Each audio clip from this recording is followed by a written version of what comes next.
¿Por qué en ocasiones no se puede empezar una quimioterapia sin tener un catéter puerto?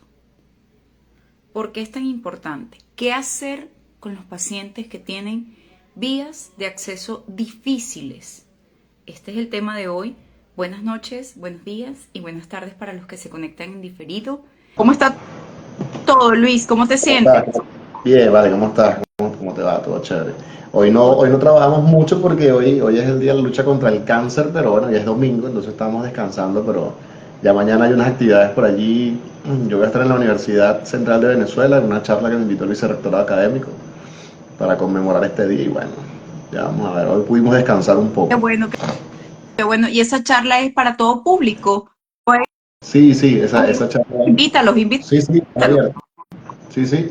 Mañana a partir de las 10 de la mañana ellos hacen actividades macro en el vicerrectorado académico con distintos temas. En octubre fuimos para conmemorar el Día del Cáncer de Mama y ahorita la oportunidad, o sea, el chance, voy a estar yo y va a estar el doctor Jesús Matías por la parte de oncología médica para conversar algunas cositas muy generales sobre el cáncer pues, en general. Qué bueno, qué bueno. Felicitaciones por ahí. Sí, yo vi que tenías esas actividades. Qué bueno. Siempre es importante los espacios donde uno pueda hablar y como siempre le digo a los pacientes, medicina basada en evidencia científica, porque Internet está lleno de muchísimas cosas que no son y de una venta de esperanza, que es un negocio lamentablemente muy lucrativo y por eso salen todas estas nuevas drogas que curan y Eso. quitan completamente el cáncer, que por eso ya tengo varios videos de ese tema. Pero el tema de hoy es distinto. El invitado de hoy es el doctor Luis Solórzano, él es médico cirujano egresado de la Escuela Vargas de la UCB, es cirujano general egresado del Hospital Vargas de Caracas y es cirujano oncólogo egresado del Servicio Oncológico Hospitalario del Seguro Social, todos los títulos de la UCB, casi nada, imagínense ustedes, ese moreno guapo ya con 3 títulos, te felicito por todos esos títulos. El doctor Gracias. es cirujano, oncólogo. Yo siempre empiezo los lives de la misma forma. Y se me dice, ay, pero ya todos sabemos que eso no importa porque siempre se conectan nuevas personas y es importante discriminar entre qué es un cirujano general y qué es un cirujano oncólogo y cuáles son las diferentes competencias que tienen. Ah, bueno, fíjate, buenísimo. Sí, esa pregunta es muy importante porque los pacientes muchas veces no saben y yo creo que lo comentaste con Osama, el doctor Osama la otra vez. Bueno, un cirujano general básicamente se encarga de la patología quirúrgica, ¿ok? Digamos, general, como su nombre lo indica, ¿no? Porque después de eso nacieron las subespecialidades o las supraespecialidades que se van encargando por órganos y sistemas de las distintas patologías. Pero generalmente los cirujanos, en general, los cirujanos generales, se encargan de la patología, por ejemplo, patologías de hernias inguinales, cuando hablamos de cirugía electiva y en cirugía de emergencia, se encargan sobre todo bueno, de la patología que te lleva a la clínica de emergencia, apendicitis aguda, obstrucción intestinal, entre otras. Y el cirujano oncólogo es una especialidad que no está generalizada, digamos, en todo el mundo, pero en parte de Latinoamérica sí. Nosotros tenemos un programa, tenemos 3 programas aquí en Venezuela, que es el del Servicio Oncológico Hospitalario, donde yo egresé, el Hospital Luis Racetti, el Instituto Oncológico Luis Racetti y el Hospital Miguel Pérez Carreño de Valencia. Y el cirujano oncólogo es un especialista formado, entrenado para manejar el cáncer, los tumores en sus distintas localizaciones, porque muchas veces no solamente son tumores, no siempre son tumores malignos, porque hay el manejo de ciertos tumores benignos que generalmente están mejor desarrollados, están mejor tratados en manos de un cirujano oncólogo con experiencia. Y eso es fundamental porque creo que lo mencionó Osama una vez en esa oportunidad y lo recalco. Muchos de los trabajos que hablan o que avalan ciertos tratamientos necesitan de la experiencia y del tratamiento de los pacientes en centros de alta rotación con especialistas que tengan años en la especialidad. No es lo mismo tratar un cáncer de mama en un hospital general donde no haya acceso a las distintas especialidades oncológicas que tratarlo en un centro oncológico donde todos los especialistas se encargan de eso todos los días. Y eso ya está demostrado que mejora no solamente el pronóstico de los pacientes, sino o sea, su desenvolvimiento en general. Y eso es fundamental. Importante eso que mencionas porque definitivamente yo siempre digo a los pacientes que los pacientes oncológicos tienen que ser manejados por un equipo que maneje pacientes oncológicos y eso está demostrado científicamente que es lo que todos nosotros hacemos, medicina basada en evidencia científica, cómo puede de repente impactar en la supervivencia de un paciente con cáncer de próstata, que se haga una prostatectomía, por urólogos que hagan prostatectomías de pacientes de cáncer de próstata. Tiene un impacto Correcto. y por eso es que nos entrenamos tanto y por eso es que nos preparamos tanto y por eso es que tenemos una relación medio tóxica hospitalaria y por eso es que seguimos en el día a día porque hay que estudiar a diario y cada día hay que estudiar muchísimo más. Por aquí quería saludar a los que logré tomar el nombre porque Instagram cambia continuamente las políticas. Está Greida, está Unis, está Belkis Roballo, está Zulay Parra, está Ana Valeria Torres. Ana Valeria se conectó, Ana Valeria tengo que hacer una transferencia ahorita, por eso es que se conectó aquí como para que yo también hiciera como que mira, después ya sé, Ana Valeria, voy para eso ahorita. Ana Morales por allí está conectada Leonela, Dios te bendiga Leonela, entonces bueno, es importante eso y como tú mencionas y mencionó Sam y siempre menciono con los cirujanos oncólogos, el tipo de cirugía que se realiza a un tumor es una cirugía distinta. Los médicos cirujanos oncólogos hacen protocolos y lo mencioné en otros live, no, a un cáncer de endometrio no se le hace una simple histerectomía. En ocasiones el paciente con esa palabra es la que se va, me hicieron una histerectomía, me vaciaron todo, pero es un protocolo, es diferente, porque se evalúa todo el abdomen para poder determinar un estadio. Entonces, fíjate, nos mencionabas que son diferentes y que en ocasiones a veces pasa por emergencias que los cirujanos generales toca operar ciertos tumores, por ejemplo en el tumor de colon que llegan con obstrucciones. Correcto. Fíjate, el tema de hoy es un tema un poquito complejo de explicar porque yo siempre que le digo al paciente, no hay que colocarte un catéter puerto, un catéter port acá. Me dicen, ¿qué carrizo es eso, doctora? ¿Y por qué? No entiendo. Entonces yo dije, vamos a hablar con un doctor que coloca esos catéteres porque no los coloca todo el mundo. ¿Qué es el catéter puerto? ¿Para qué sirve el catéter puerto? Bueno, este lead es muy importante porque generalmente son ustedes, los oncólogos clínicos, que nos solicitan la colocación de un catéter port ACAT. El catéter puerto o el port ACAT o el catéter implantable también se puede conseguir por ahí en internet, en la literatura. Es un dispositivo, ¿okay? Que es un catéter, ¿okay? Que está compuesto por dos partes. El catéter como tal, que es digamos una manguerita, vamos a decirlo así, que va directamente a la aurícula derecha, al corazón, ¿okay? Y está conectado a un sistema que tiene una membrana que es donde se administra, donde se colocan las agujas especiales para la administración del tratamiento, que tiene muchas ventajas sobre los otros tipos de catéter. A ver, estos son catéteres de larga duración, ¿okay? Que cuando se implantan, generalmente los colocamos bajo anestesia local y sedación, con la ayuda de un anestesiólogo que nos ayude a controlar el dolor del paciente y anestesia local, y el dispositivo va completamente oculto en la piel del paciente.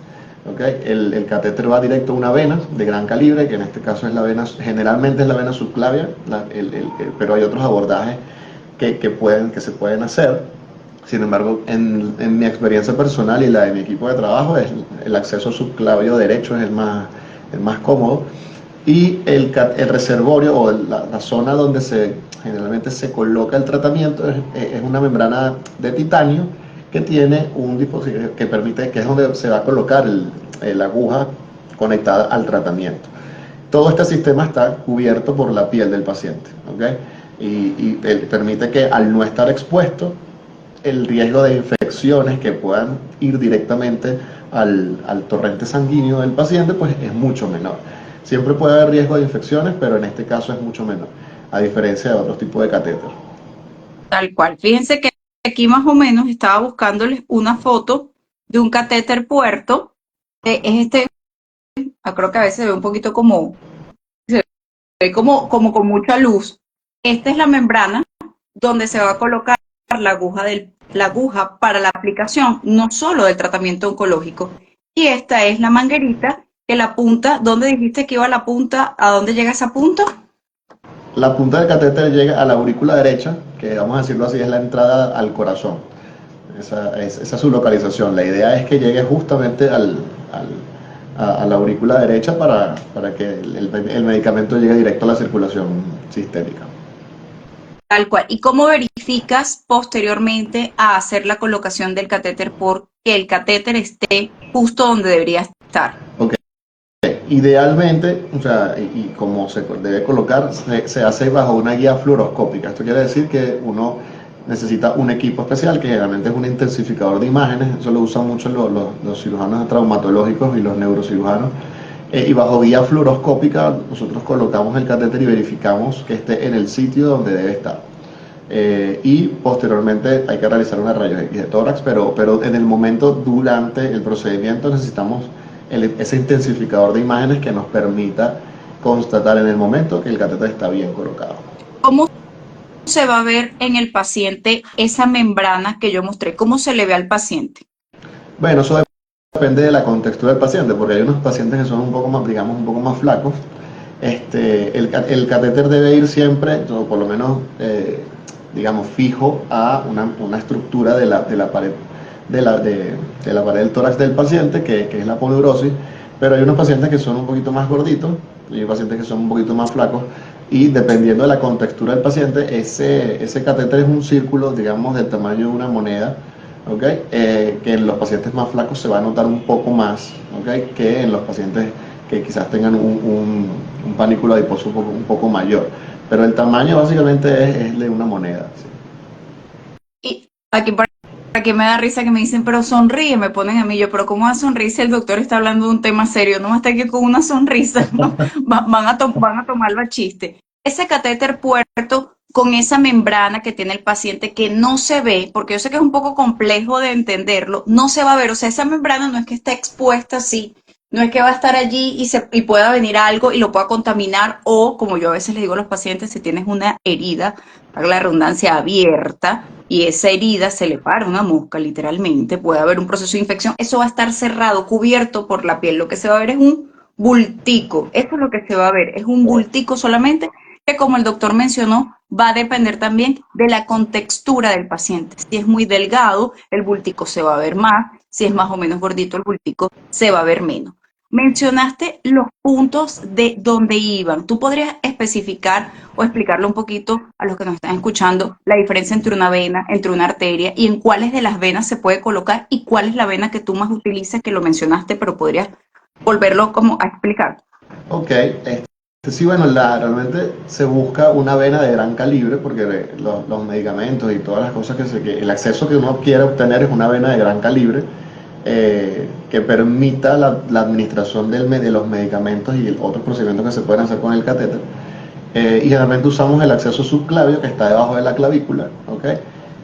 Puede ser derecho o izquierdo, pero preferiblemente, muy personalmente, en mi equipo de trabajo usamos el acceso subclavio derecho, pero también puede ser la vena yugular que está en el cuello, ¿ok? Las venas son los vasos sanguíneos que llevan la sangre al corazón, ¿ok? Desde la circulación sistémica, digamos, desde la cabeza, desde las extremidades hacia el corazón, y las arterias son los vasos sanguíneos que llevan la sangre desde el corazón, desde los pulmones con sangre oxigenada hacia la circulación, hacia las extremidades y por lo menos la cabeza y el cuello. Y se prefiere este tipo de accesos porque son los mismos accesos que hacemos con otros tipos de catéteres que van a durar mucho menos. La ventaja del catéter puerto es que al ser de titanio, que es un material bastante, digamos, resistente, duradero, que generalmente los pacientes no hacen rechazo a este material, lo pueden hacer, pero digamos es más raro por el tipo de material. Son dispositivos que sí, si bien son costosos, porque este tipo de tecnología es costosa, van a ser duraderos en el tiempo, y eso es lo que se quiere con este tipo ¿Cuánto es de lo dispositivos. máximo de la duración de un catéter por o que tú has tenido la experiencia? ¿Cuánto es lo máximo? Mira, realmente, sabes que esa pregunta la estuve buscando porque y realmente no hay como un estándar porque algunas casas comerciales te dicen tanto como se cuide el catéter, ¿no? Porque además depende de la indicación, y generalmente eso nos lo dicen ustedes y va a depender de la evolución del paciente. ¿Por qué? Porque generalmente ustedes nos piden esos catéteres para un cierto tipo de tratamiento que el paciente pudiera que primero de repente va a ser muy tóxico para las venas de los brazos, ¿okay? Que va a ser de larga duración o que que puede ser un tratamiento que el paciente pueda recibir en su casa en infusión continua. Después que ese tratamiento termina, digamos que, y ustedes, en eso nos ayudan ustedes, los oncólogos clínicos, generalmente las casas comerciales, porque lo revisé, recomiendan tenerlo con un tiempo prudencial en caso de que fuera necesario volverlo a usar, ¿no? Y generalmente esperamos que el paciente esté libre de enfermedad un tiempo más, porque además a través de ese puerto se pueden hacer extracciones de sangre para hacer análisis, ¿okay? Se puede inyectar contraste para hacer estudios contrastados como tomografía, resonancia u otras. Y bueno, realmente se espera un tiempo prudencial al que el paciente termine el tratamiento para decidir el retiro, porque el retiro también necesita unos requerimientos que bueno, van a aumentar los costos del sistema de salud. Saludo por aquí a la licenciada Elizabeth Bella y hermosa enfermera. Fíjense una cosa, todo paciente que amerite un acceso vascular repetido y continuo debería tener un catéter puerto. Ese es el deber ser. Y ese acceso vascular y continuo, ¿en quién se cumple particularmente? En un paciente oncológico que va a tratamiento no solo de quimio, porque siempre menciono que nosotros los oncólogos clínicos tenemos un arsenal terapéutico para el manejo de las enfermedades oncológicas, que no todo es quimio, que hay tratamiento hormonal, que es vía oral, que hay tratamiento hormonal, que es vía intramuscular, que es vía subcutáneo también, que hay tratamiento oral, que no es quimio, que son inhibidores de la tirosinquinasa, inhibidores de la ciclina. En diciembre hice un live que lo hice yo solita porque yo dije, no, aquí yo no voy a dejar hablar a nadie, mejor lo hago yo sola, sobre todos los tipos de fármacos que hay.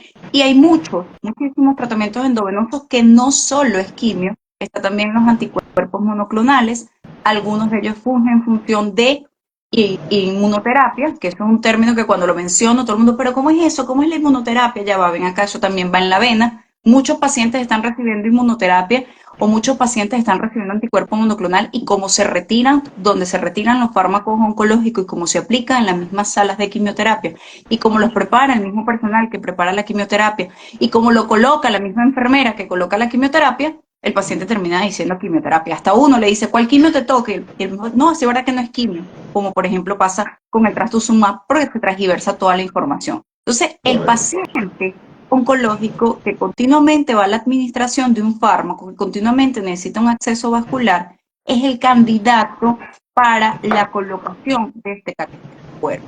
Como lo dijo el doctor, esto es una vía de acceso vascular. Entonces, eso va a permitir la administración de otros tipos de fármacos. Si de repente tú tienes ese paciente que amerita una antibiótico-terapia vía endovenosa o de repente tú tienes ese paciente que amerita, por ejemplo, una infusión continua de algún otro tipo de fármaco o de algún analgésico, lo puedes administrar por allí. Si amerita también la colocación de contraste, lo puedes administrar por allí.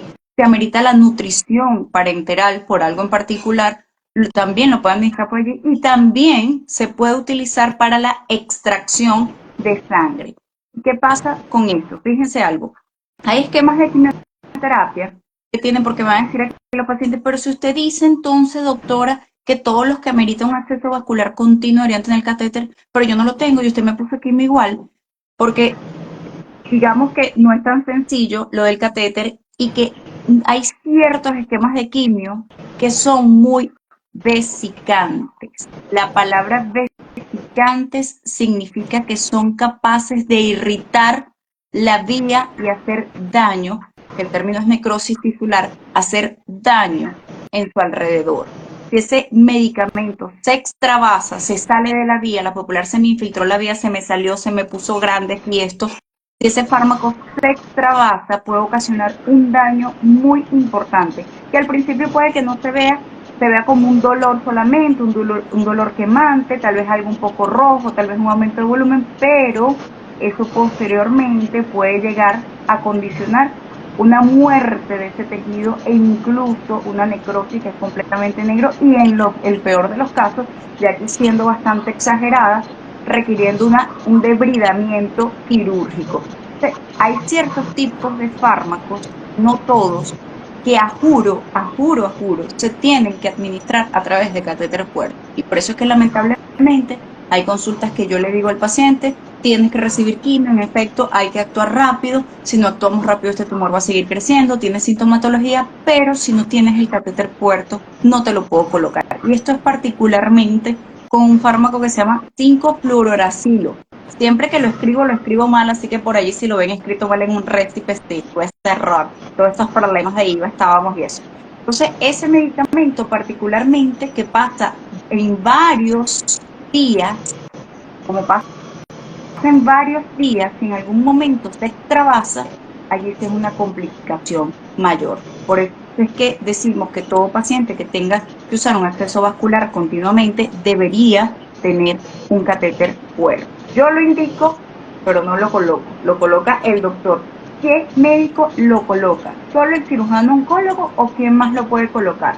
¿Y todos los cirujanos oncólogos lo colocan? No, realmente yo he visto que en cirugía general también se coloca, ¿no?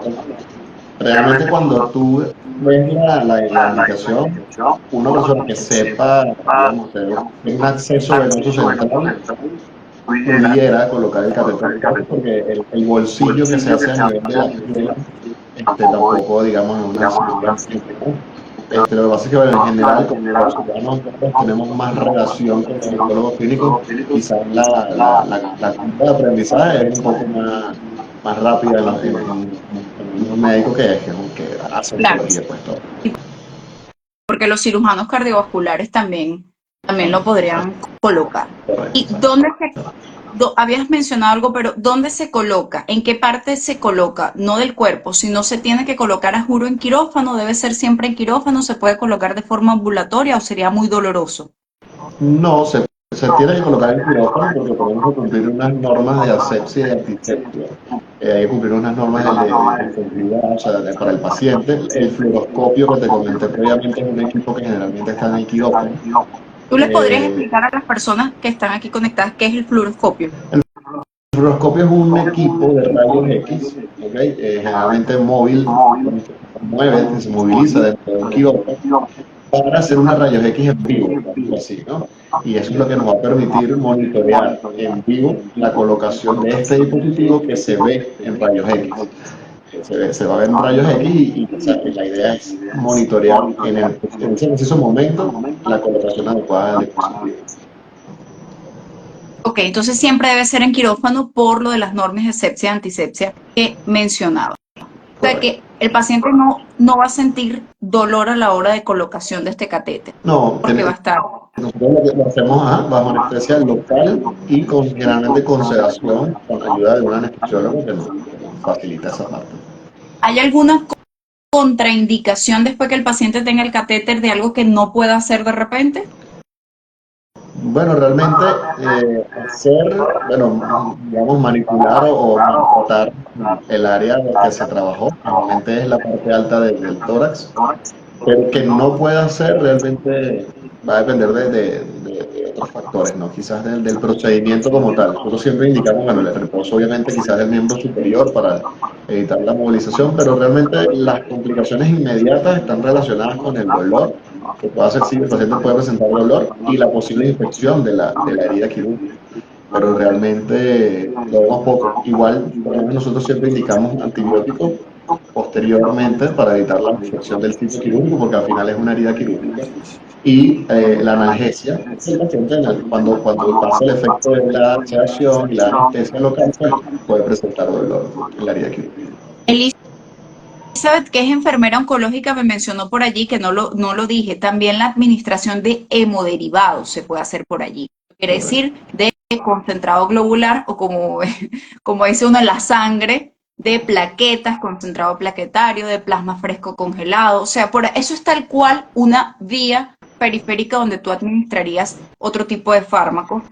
Importante también es como es más gruesa el sitio, el catéter que está dentro, que una vía que va por aquí al brazo, te permite administrar, que no es el punto mucho de este live, pero que importa, lo voy a mencionar, administrar soluciones de mayor tenor, de mayor grosor, de mayor. Cuando veíamos biología en bachillerato que decía, esta solución tiene mucho concentrado y esta solución tiene menos concentrado. Y por ejemplo, las nutriciones parenterales o, por ejemplo, ciertos diuréticos como el manitol, son concentrados, son más gruesos. Claro, se ve líquido algunos, pero son más gruesos. Y pasarlo por una vía aquí no se puede. Entonces, a veces pasa que el paciente, lamentablemente, bien sea porque se le han literalmente pullado muchísimas veces los brazos por todos los esquemas de quimio, por todas las veces que se le sacó la sangre, se va colocando más difícil, se van fibrosando esas vías.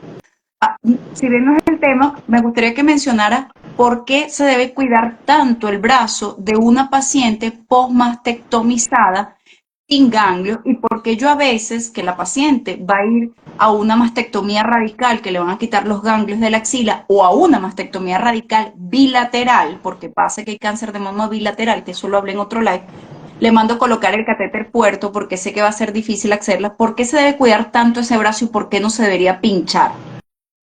Claro, bueno, cuando hacemos una mastectomía radical, se realiza la extracción de los ganglios linfáticos de la axila y los ganglios linfáticos de la axila son los que recogen el líquido linfático, la linfa, del miembro superior. Y los capilares linfáticos además son los que permiten, aparte, cuando tú administras, digamos, inyecciones intramusculares a nivel del brazo o vas a hacer extracciones sanguíneas, el cuidado debe ser mayor porque el drenaje linfático ya fue alterado. Fue alterado porque tuvimos que extraer a raíz del cáncer los ganglios linfáticos de la axila. Por eso las pacientes que son sometidas a mastectomía radical tienen que tener cuidado especial con todo el miembro superior. Primero evitar el linfedema, que se edematice, que se inflame, que se hinche el brazo, ¿okay? Y evitar además complicaciones locales derivadas del linfedema, como las infecciones, por ejemplo. Entonces hay que tener cuidado con el corte de las uñas, con el uso de anillos y pulseras que queden muy apretadas y evitar, por supuesto, la extracción de sangre de este brazo y la administración de fármacos intramusculares porque el drenaje linfático ya fue totalmente alterado y es fundamental para el cuidado y la calidad de vida de esa paciente. Totalmente importante eso y siempre menciono la importancia que si hay médicos que invito continuamente, especialistas que invito continuamente son los de la rehabilitación, tanto el fisioterapeuta, tanto el médico fisiatra, que es distinto, y tal vez esa presencia no existe tanto en nuestro país, pero sí tengo un live con un entrenador físico, graduado en entrenamiento físico, con posgrado en pacientes oncológicos, la importancia de la rehabilitación y de cómo se debe dar en las pacientes oncológicas, no solo postmastectomizadas, no solo posoperadas de mama, no solo las que le quitaron los ganglios, me refiero a todo tipo de paciente, incluyendo pacientes con metástasis ósea, incluyendo pacientes encamados. La rehabilitación física es fundamental. Por ahí está conectada la doctora Lorena León, que es la jefa de la consulta nuestra, esa jefa mía en todos lados. Cuando aquí se conecta un jefe, yo me pongo, lo que pasa es que yo tengo un panqueque que es muy bueno y de verdad disimula muy bien. Yo siempre digo, Dios mío, yo disimulo bien eso. Entonces, por ahí me preguntaban, porque siempre me dicen, pero doctora, ¿cómo es eso? Que ese medicamento que usted está mencionando, que es el 5-FU, el 5-fluorouracilo, ¿cómo es eso que va a pasarse en varios días? Yo le digo, porque se usa un dispositivo que se llama bomba elastomérica. Y habitualmente, para que el paciente sepa qué es eso, yo le digo, ustedes no han visto en Instagram que salen las mujeres todas bellas y hermosas, que las operan de los senos, que las operan de los glúteos, que las operan del abdomen, que las operan de la nariz, todo en un solo paquete. Y eso es una cirugía evidentemente dolorosa y se van y no la ves con algo guindadito aquí en el cuello en su fotico, que es como una bombita así. Me dicen, yo lo he visto, doctora. Eso es una bomba de infusión. Eso lo que permite es la administración del fármaco de forma continua, en varias horas. De hecho, esa bomba de administración tiene una capacidad. Por ejemplo, tiene una capacidad de 100 cc. La toalla adentro vas a colocar 100 cc del fármaco que vas a colocar, que vas a administrarle. Y eso tiene un flujo. Eso pasa, por ejemplo, a 2 cc hora. Entonces tiene un tiempo. Tú colocas 100 cc allí y va a pasar 2 cc hora continuamente a través del catéter. Eso es algo que no se podría hacer por una vía periférica, porque como yo mando al paciente a su casa con una vía periférica, no es que nunca lo he mandado, pero para una quimio no se puede, eso no se puede colocar con una vía periférica porque imagínense ustedes, una vía periférica es algo que hay que tener mucho cuidado, no se puede estar moviendo el brazo, ese brazo no se puede usar, cómo va a ser el aseo, cómo va a ser el movimiento. En cambio, para que la aguja que colocas en el catéter por literalmente se despegue, tendrían que arrancártela literalmente con la mano, porque eso no es que se va a despegar de un día para otro. Entonces, ¿qué pasa? Esa bomba elastomérica tiene su duración, tiene su cantidad de cc que ingresa y tiene su flujo. Entonces hay bombas que duran 4 días, hay bombas que duran 2 días, y dependiendo de cómo va a ser el esquema que se va a utilizar, es el uso de esa bomba. ¿Se puede pañar un paciente con el catéter puerto o tiene que colocarle algo allí? No, no, todo el dispositivo está totalmente cubierto por la piel. El paciente se puede hacer su higiene común, como siempre, como si no tuviera el catéter. Además que antes de realizar cualquier procedimiento sobre la piel o donde está el catéter, hay que hacer la higiene. Eso nos ayudan, por supuesto, las enfermeras que son especialistas en oncología. La higiene antes del uso del dispositivo es fundamental para evitar infecciones y todo esto, y el paciente se puede bañar en su casa normal. ¿Cuánto tiempo después de la colocación del catéter se puede utilizar? Bueno, eso yo he visto que depende de la experiencia de cada uno, no sé en tu caso, pero algunos de los que yo he trabajado les gustaría esperar que yo les retire los puntos, que todo está chévere, pero realmente nosotros hacemos una prueba antes de terminar el procedimiento. Nosotros hacemos una prueba, colocamos heparina, que es un anticoagulante, para que ese procedimiento que acabamos de hacer no genere una obstrucción, no genere un coágulo que lo tape, ¿ok? Nosotros colocamos heparina, hacemos la extracción también para verificar que está bien colocado, que se puede usar. Pero eso sí yo he visto que es un poco más grande según la experiencia del oncólogo clínico y su decisión a la final. No sé, no, al final no sé cuál es Sí, tu bueno, eso va a depender de cada paciente. En ocasiones, para ser honesta, lo he utilizado hasta al día siguiente. Va a depender cómo va todo y cómo fue la cicatrización, porque sabemos que pacientes con una desnutrición proteico-calórica tienen procesos de cicatrización más lentos. Aquí hacen el uso de la heparina, ¿no? Después que se usa ese catéter, que por allí lo mencionó Elizabeth, después que tú usas ese catéter, bien sea para un hemoderivado, bien sea para la colocación de la quimio, bien sea para una nutrición, bien sea para una bomba analgésica, que es lo que se coloca en estas, que no terminé la idea, que es la que se coloca en estas mujeres posoperadas de las cirugías plásticas. Lo que le colocan a ellas es una bomba analgésica. Nosotros también utilizamos bomba analgésica. Después de utilizarlo hay que colocarle solución, y en ocasiones hay que colocarle heparina, digamos, para limpiar todo ese catéter, ese conducto, porque si no va a quedar allí, en ese conducto, por ejemplo, algo tan denso como el concentrado globular, que es la sangre, que es algo bastante denso. Puede ser que limpiarlo con solución o limpiarlo en ocasiones con heparina. Y aquí menciona Elizabeth, me encanta Elizabeth, gracias, porque ella es muy asertiva con sus comentarios. Menciona que hay que tener cuidado cuando el paciente tiene la aguja colocada para lo del aseo, tal cual. Cuando no tienes nada allí, porque eso no se va, no está por fuera, no está externo, el paciente se puede bañar normal, pero cuando tiene la aguja sí hay que tener ciertas previsiones. Ahora bien, que existe el riesgo, porque por ahí, pero creo que es muy mínimo. ¿Qué tanto es el riesgo de que el paciente pueda hacer una trombosis por un catéter puerto? Bueno, realmente está descrito entre las complicaciones, así como las infecciones, la obstrucción o la trombosis. Como comenté, la manguerita está directamente en la aurícula derecha, la punta del catéter está directamente en la aurícula derecha. Yo no, desde que coloco catéteres puertos, realmente no he tenido, afortunadamente, ningún paciente que dice una trombosis. También creo que dependería de los otros factores de riesgo para coagulopatías, ¿okay? Como éstasis venoso, otros factores procoagulantes más bien, ¿no? Pero realmente en mi experiencia, la ocurrencia de trombosis, por lo menos en mi paciente, afortunadamente no he tenido ninguna. Pero está descrito, pero es en un bajo porcentaje. Importante lo que acaba de mencionar el doctor. Yo tampoco he visto ninguna, por favor, papá Dios, no quiero ver ninguna. El riesgo protrombótico del paciente oncológico, el paciente mientras más, cualquier persona encamada tiene riesgo y ahí vuelvo otra vez con la importancia de la rehabilitación. Si nosotros, cualquiera, no necesariamente tienes que estar enfermo, tú te quedas acostado 2 semanas en una cama por otra X, Y, Z condición, usted cuando se para, usted pierde fuerza muscular, usted pierde masa muscular, usted pierde equilibrio.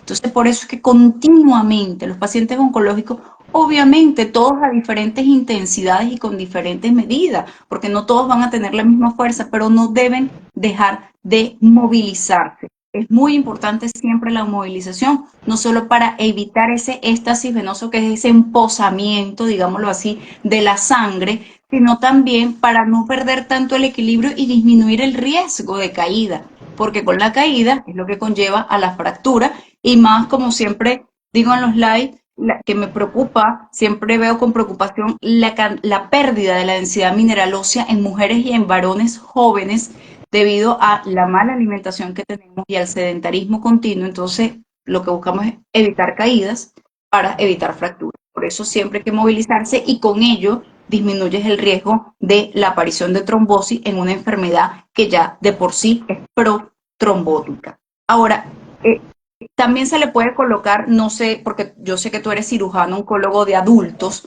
pero se le puede colocar a niños también, ¿verdad?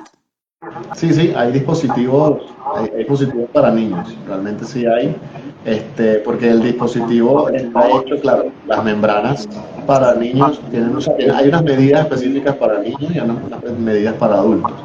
En las casas comerciales hacen modelos para niños y para adultos y hay que escoger es dependiendo del grupo etario y del paciente, pues, realmente. Por aquí está conectado Carlos Darío Punto Ramírez. Carlos Darío Punto Ramírez es un investigador que trabaja nada más y nada menos que en el IBIC. Imagínense usted, en el Instituto Venezolano de Investigaciones Científicas, y siempre me manda unos artículos que me dejan fly, por así llamarlo. Ahora bien, me imagino que se confunden en ocasiones lo que es el catéter por o catéter puerto con el catéter de vía venosa central y con el catéter de hemodiálisis. ¿Cuáles son las diferencias entre abismales? Porque son completamente abismales entre Sí, sí. todos estos catéteres. Sí, el acceso, el catéter venoso central como tal se coloca de la misma forma, al igual que el de hemodiálisis, pero el catéter venoso central se utiliza para administrar tratamientos quizás de curso más corto y además, con medicamentos, hidratación, etcétera. Y además, este dispositivo, la mitad está dentro de la vena, ¿ok? Y la otra mitad está fuera del cuerpo. Entonces, no puede ser, este no puede ser un catéter que vayamos a usar durante un tiempo prolongado porque la manipulación de este tipo de catéteres pues, puede conllevar a la aparición de infecciones. Y el catéter de hemodiálisis es un catéter generalmente de alto flujo generalmente se usa solamente para dializar, como su nombre lo indica, para dializar al paciente. Entonces, los usos, como vemos, son bastante distintos para todo esto. Por aquí se conectó el doctor Haikel Bajanchi, quien es también cirujano oncólogo que trabaja por por Maracay. Y por aquí la doctora, mi jefa, la doctora Lorena, dijo algo aquí, lo agarré, felicitaciones. Ah, gracias por la constancia, gracias doctora, de verdad que todos los domingos en la noche esto es algo fuerte. Feliz día a ti, excelente, y todos tus seguidores. Gracias, gracias, gracias doctora. La doctora Lorena es invitada recurrente. Y fíjense, el catéter de vía central es muy distinto a los pacientes. Siempre que les digo que hay que colocarle un catéter por me dicen, o sea que voy a estar con eso guindadito así, porque lo ven cuando han tenido algún familiar hospitalizado. Le digo, no, no, no, no, eso está por dentro. El catéter de vía venosa central si tiene las tres cositas o las dos cositas afuera así guindadas y tiene otras indicaciones. Tiene otras indicaciones, poder monitorizar cómo es el estado hemodinámico dentro del paciente, poder medir aquella cosa que me quitó, pero horas de sueño en mi guardia de medicina interna, que es la presión venosa central, para saber cómo está el espacio dentro de las arterias. En pacientes que hay que administrarle múltiples fármacos, esto pasa mucho en la unidad de terapia intensiva, que son pacientes que en la mayoría de las veces están inconscientes, bien sea por X y Z motivo, infecciones, traumatismo, enfermedades cerebrovasculares, complicaciones obstétricas, y para ustedes contar, entonces ameritan tratamiento de hidratación, ameritan tratamiento de antibiótico-terapia, ameritan tratamiento para subir la presión arterial y no se puede todo administrar por varias vías periféricas, entonces se coloca un catéter de vía venosa central. Aquí también se utiliza la nutrición en los pacientes que tienen contraindicados completamente la vía gastrointestinal por X, Y, Z motivo, algún traumatismo, alguna perforación, alguna herida, y tienen que alimentarse a través de esa vía y allí es donde se coloca. Además que el catéter de vía central, ojo, Sí se puede colocar quimioterapia por allí. Si yo tengo un paciente que tiene un catéter y le tengo que colocar quimio, catéter de vía venosa central, yo lo puedo usar. Pero ese catéter tiene una duración que no debería en teoría, aunque por ahí estuve revisando, pero no debería ser más de 7 días. Entonces, no me va a servir colocarle un catéter de vía venosa central con llevar al paciente a pincharle esa vena, que ya les dije que hay que cuidar mucho las venas, para después quitárselo en 7 días. Por eso es que el catéter puerto es el indicado. Y el catéter de hemodiálisis, como su nombre lo indica, es netamente para hemodiálisis. Habías mencionado algo del retiro. ¿Cómo es el retiro? ¿También debe ser en quirófano? Sí, generalmente las condiciones ideales porque hay que explorar la herida nuevamente y explorar el dispositivo del bolsillo que se hizo en la piel. Entonces, idealmente hay que hacer el retiro, porque hay que hacer el retiro de quirófano para cumplir nuevamente con las normas de asepsia.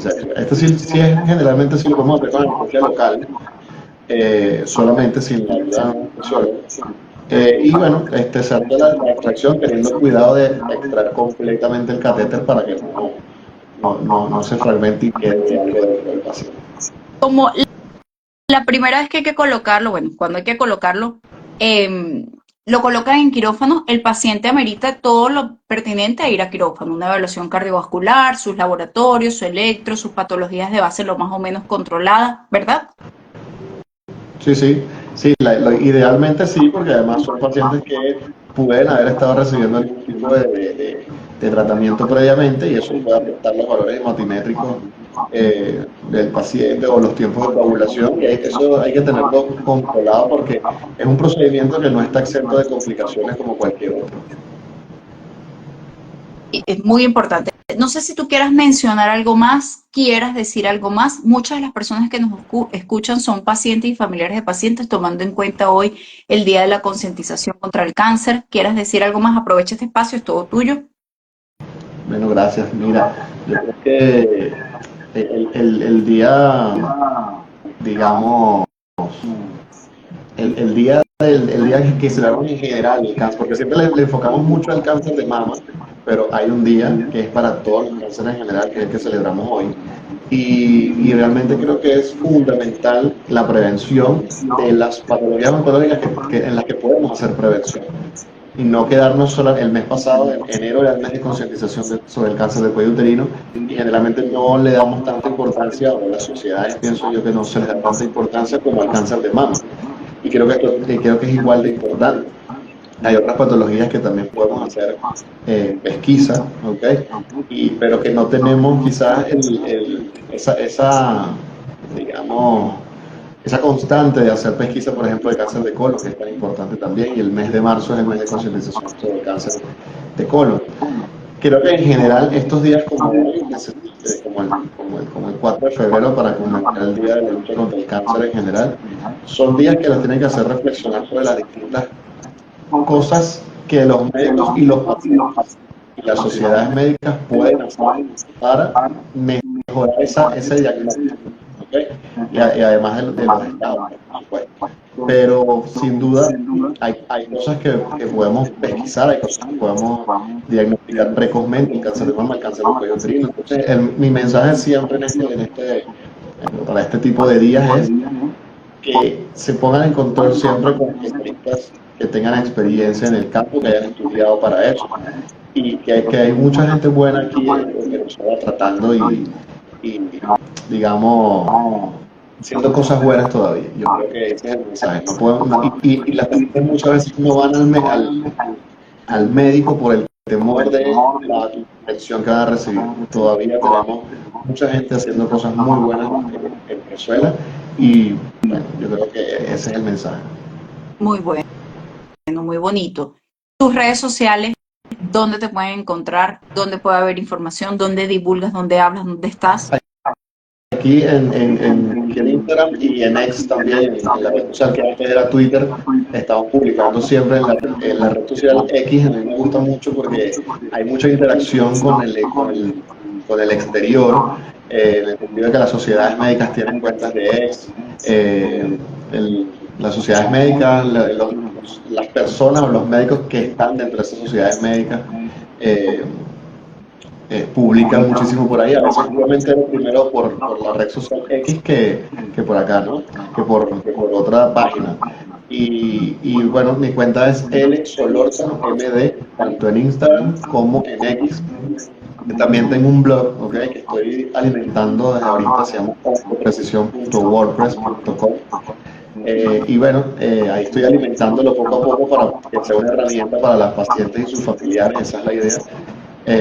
Y bueno, creo que cada cosa que podamos ir dándole a las pacientes y que las pacientes la compartan con sus familiares, amigos, vecinos, compañeros de trabajo, son herramientas que van a ayudar a diagnosticar por lo menos un paciente en estadio precoz de cualquier patología. Yo creo que la divulgación de este tipo de cosas y esto que tú haces todos los domingos en la noche es maravilloso porque la idea es que hagamos cosas nuevas y que sea beneficioso para la población.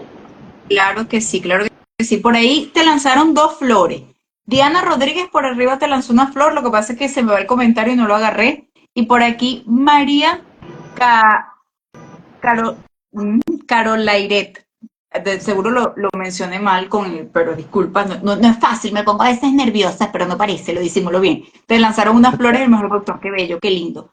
Yo quería resaltar dos puntos. Uno, desde el advenimiento del catéter POR se disminuyó la tasa de hospitalización de pacientes porque se podía administrar un fármaco de forma continua sin que el paciente estuviera en el hospital. Y eso es importantísimo porque no solo abarata los costos, sino que también disminuye las probabilidades de que ese paciente se infecte, porque sabemos que las áreas hospitalarias son más contaminantes que otras áreas. Entonces, aumentó la calidad de vida. Recuérdense que lamentablemente muchos pacientes nos llegan en estadios o en etapas que son tumores muy avanzados y que cuando están muy avanzados es muy difícil la cura y el paciente se puede cronificar. Siempre digo esa palabra con miedo para que no se malinterprete. La diabetes, la hipertensión, el VIH-Sida son patologías que se están cronificando, son personas que viven años y viven bien gracias a un tratamiento y el catéter puerto ha permitido eso porque además no paren nuestras hermosas, bellas, únicas, inigualables enfermeras y enfermeros.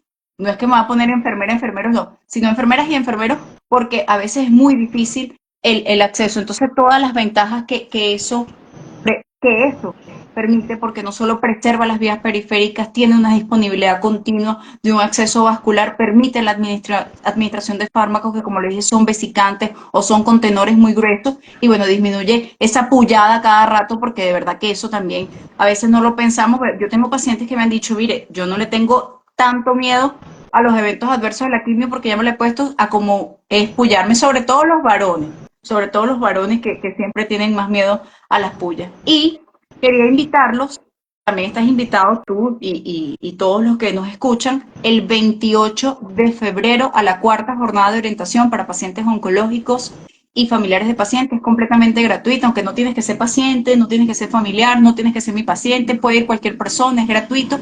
A la 1 de la tarde, miércoles 28 de febrero, a la 1 de la tarde en el auditorio del Centro Médico de Caracas, tiene como título la charla Cuando la mente enferma el cuerpo y la va a dar la presidente de Psicólogos Sin Fronteras, la psicólogo Siboney Pérez B. Muchísimas gracias a todos los que se conectan. Gracias, Luis, por sacar un tiempito de tu apretada agenda para un domingo. Y bueno, espero que pasen una linda noche. Ahí no.